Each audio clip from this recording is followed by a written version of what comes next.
This is part 2 of a 5-part series in which we are attempting to explain why we think disc dislocations in the TMJ occur and how to try to prevent it.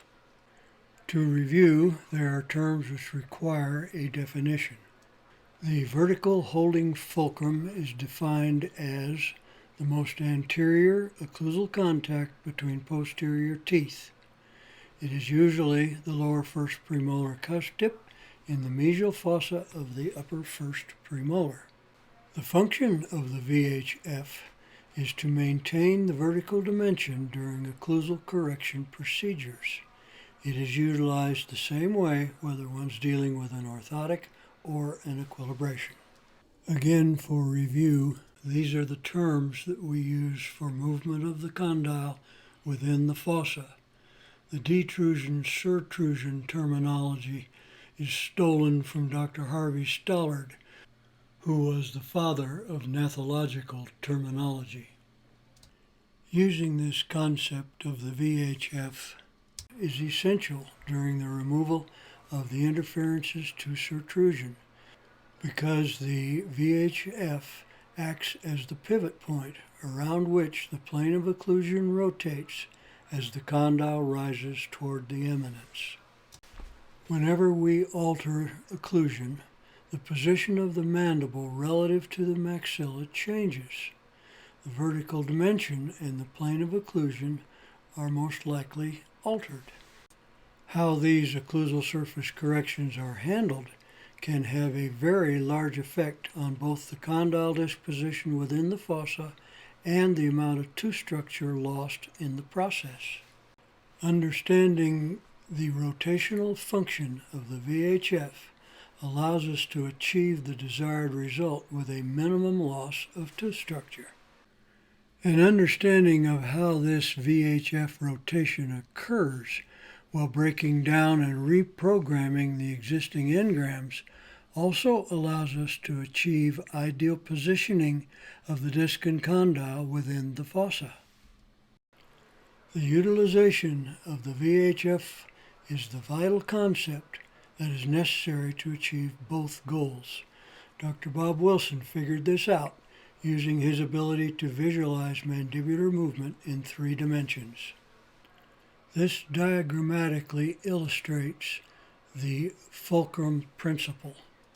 As the occlusal interferences to surtrusion are eliminated, the condyle is rising upward and forward around the fulcrum as it rises toward the eminence. When we state that the condyle rises upward and forward during surtrusion, it is helpful to visualize the rotational components of this movement. There are 2 fulcrums around which this rotation is occurring. First is the VHF, as depicted by the red line. Second is the origin of the most inferior fibers of the inferior head of the lateral pterygoid. We make that statement based on the assumption that those are the fibers which have the greatest stretching potential during the rise of the condyle. It is the stretch receptors which limit the elongation of any muscle past its resting length. Note the direction of force provided by the closing musculature to seat the condyle disc assemblies against the eminence. Now let's get back to the concept of the VHF. We are assuming that there is a contact in maximum intercuspation between the most anterior posterior teeth. This is, by definition, the VHF. Be sure that you just heard what we said. This is the contact in maximum intercuspation position, and we are assuming that the vertical dimension for this particular patient is about where it needs to remain. If one intends to change the vertical dimension, then it is an entirely different ballgame. This entire discussion assumes that we are accepting the patient's vertical dimension as adequate or correct. My brother was very skilled in mathematics, and when I asked him to help me figure out the mathematics of equilibration, he said, "Sure, we'll do some jawbone geometry." When we equilibrate a dentition or an orthotic, there is usually two things involved in the movement of the mandible from maximum intercuspation position to the centric relation position. There is almost always some retrusion and very frequently some surtrusion required to achieve centric relation. To understand the effect that each of these movements have on the occlusion, we will separate them out into their individual entities of jawbone geometry for clarity's sake. Remember this patient from part 1. This particular joint for her in MI has some protrusion and some detrusion. So to achieve centric relation for this particular joint, the condyle has to retrude back to centric relation and surtrude up to centric relation. Here is the jawbone geometry mathematical formula which tells us how much tooth structure must be adjusted from the second molar, first molar, and second premolar for retrusion to occur given the VHF as a flat holding fulcrum. So here we are using the VHF to keep the vertical dimension the same at the VHF, in other words, the front end of the mandible, during the retrusion process as the condyle moves up and back on the eminence. Again, the formula tells us how many microns of tooth structure must be removed from the second molar, first molar, and the second premolar during the retrusion process. For this illustration, we are assuming that the retrusion at the flat VHF will be 1.5 millimeters and that the angle of the eminence is 30 degrees. Each lower cusp tip will now rise and go back up into the equalizer interference of its opposer. To achieve full retrusion to centric relation, we will have to remove 290 microns from the second molar, 181 from the first molar, and 77 microns from the second premolar. This permits the retrusive rise to centric relation. The critical jawbone geometry that one needs to understand here is that if the fossa contacts are not deepened by that amount, the condyle is actually forced into detrusion. In other words, the space between the condyle and the eminence is actually increased. The catch-22 in the previous statement about deepening each fossa for the rise of the condyle assumes that the plane of occlusion is flat. That is not necessarily the case.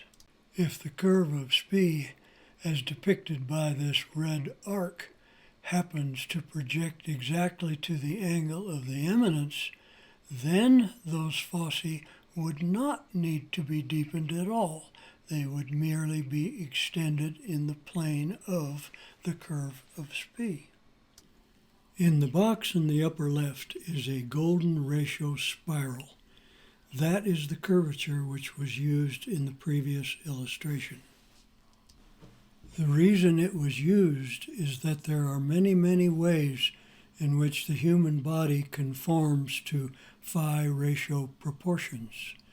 So, this is a guess, but it works better than a circle would. A circle would be even less likely to project to the slope of the eminence. So for this mandible, the curve of Spee does not project to the eminence. We've no idea if this represents normalcy or is an aberration. We hope to do a great number of these in order to obtain some decent data, but at this point have not had time to do so. The geometry of retrusion at the tooth level is actually quite complex.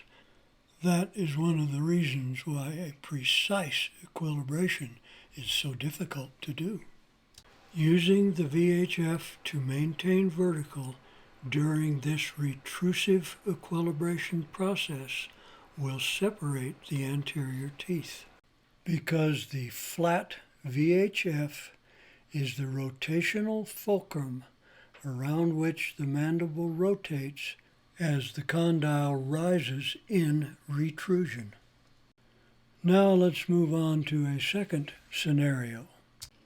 If one chooses to recouple the front teeth by removing more tooth structure, then the geometry changes dramatically.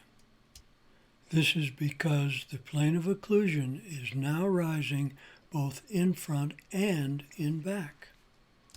With this geometry model, the retrusion amount remains the same at 1.5 millimeters. The angle of the eminence remains the same at 30 degrees, but we now have a cuspid ascent at 20 degrees. So now the amount of reduction of tooth structure at the second molar has to be 670 microns, at the first molar 633, at the second premolar 598, and at the first premolar 572 microns. Recoupling the anterior teeth has a huge price. Here we see a histogram display of the amount of tooth structure that must be removed to achieve a 1.5 millimeters of retrusion, depending upon whether a VHF is used or whether the front teeth are recoupled. One of our great teachers advocates the more conservative option of using an anterior orthotic to compensate for opening the anterior space and to recouple the anterior teeth and thus achieve disclusion at night in the event that they brux while they're asleep. Here we see an animation clip where the lower cusp tip rises into its opposing fossa while the condyle and disc retrude as a unit. Please note that the disc and condyle relationship is static. They retreat together as a unit. I'll run that again because it goes by pretty fast. The other component of jawbone geometry when achieving centric relation is when one needs to accomplish surtrusion. For the mathematics of this illustration, we will assume that the surtrusion will be 1.5 millimeters, and again the angle of the eminence is 30 degrees. When this occurs, the second molar rises 496 microns and moves protrusively 286 microns. This is what a lower cusp tip must do within its opposing fossa during the surtrusive movement. We'll now run a motion graphic of pure surtrusion.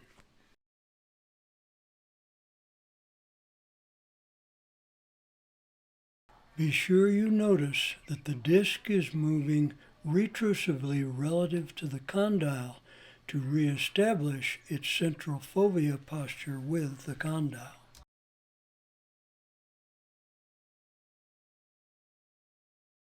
That is the critical geometry of surtrusion. The vast majority of the time, both of these movements are occurring simultaneously. The composite movement of the condyle and disc and a cusp versus its opposing fossa is entirely dependent upon the angle and the amount of retrusion and the angle and amount of surtrusion which has to be accomplished to get from maximum intercuspation to centric relation. Here is a motion graphic which attempts to illustrate that composite movement.